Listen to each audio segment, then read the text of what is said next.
मुक्ताईनगर तालुक्यातील सारोळा येथील जलशुद्धीकरण केंद्र परिसरात गेल्या 7 ते 8 दिवसांपासून एका बैलाचा मृतदेह पडून असून सुद्धा प्रशासनानं त्याकडे दुर्लक्ष केल्याचा गंभीर आरोप नागरिकांनी केलाय।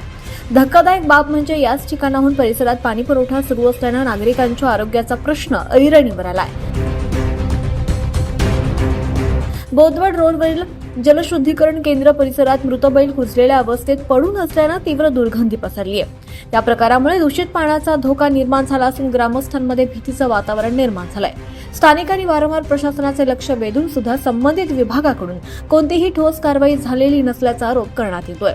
नागरिकांच्या जीवाशी संबंधित इतका गंभीर प्रकार घडत असताना देखील प्रशासनाची उदासीनता संतापजनक असल्याची प्रतिक्रिया ग्रामस्थांनी व्यक्त केली आहे। लाखो रुपये खर्च करून उभारलेल्या जलशुद्धीकरण यंत्रणेच्या देखभालीत सुद्धा या घटनेमुळे प्रश्न उपस्थित होत आहेत।